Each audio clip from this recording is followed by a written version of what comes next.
Hello everyone, welcome to my another Facebook blog. তো তোমরা সবাই কেমন আছো? আমি তো খুব ভালো আছি। তোমরা আগের ব্লগে দেখেছো আমি পিসি বাড়ি এসেছি বিননগরে। তো পুজো টুজো দিয়ে আমরা বেরিয়ে পড়লাম ঘুরতে। দেন প্রথমে দেখা হলো বৌদির সাথে, দেন আমরা চলে আসলাম দিদির বাড়িতে। দিদির বাড়ি হচ্ছে মানে তোমরা গিনিকে তো অনেকেই আমার ফেসবুক ব্লগে দেখেছো। তো গিনির কিন্তু আসল বাড়ি বিননগরে। তো দাদা এসছে অনেক দিন পর, আমার দাদা বোম্বে থাকে। দেন দাদার বাড়ি চলে আসলাম। দেন এসে দেখছি গিনি মাম্মাম ঘুমিয়ে পড়েছে, যার জন্য আসলাম সেই দেখি ঘুমিয়ে পড়েছে। দেন ওরা তো যাবে কল্যাণী আর আমরা যাব ঘুরতে। দেন আমরা সবাই মিলে একসাথে চলে আসলাম বিননগর স্টেশনে।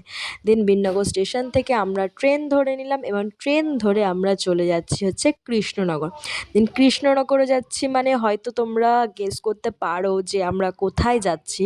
তো কৃষ্ণনগরে খুব সুন্দর একটা রেস্টুরেন্ট আছে, রেস্টুরেন্টের নাম হচ্ছে মাদার্স হাট। তো মাদার্স হাটে কে কে গেছো অবশ্যই কিন্তু জানিও। আমি কিন্তু অনেক বছর আগে গেছিলাম, তখন একদমই অন্যরকম ছিল আর এখন কিন্তু একদমই চেঞ্জ হয়ে গেছে। তো জায়গাটা এতটাই সুন্দর, এতটাই পিসফুল, মানে জাস্ট কিছু বলা নেই। দেন তো আমরা কিছু ফটো সেশন করে নিলাম। ফটো সেশনের জন্য দারুণ কিন্তু খুব স্পট ছিল। দেন এত লোক খাবারের টোকেন নিয়ে ওয়েট করছিল। দেন অনেকক্ষণ মোটামুটি 30 মিনিট ওয়েট করার পর আমরা আমাদের নাম্বার পেয়েছি, এনে আমরা ভেতরে চলে এসেছি এবং ভেতরটা কিন্তু অ্যাম্বিয়েন্সটা আগের থেকে আরও সুন্দর করে দিচ্ছে। দেন দাদা অর্ডার দিচ্ছিল আর এটা হচ্ছে স্পেশাল, যেটার জন্য মাদার্স হাটে আসা। তো আমি দেখেছিলাম ফটো ভিডিওতে যে একটা রোবট খাবার সার্ভ করে।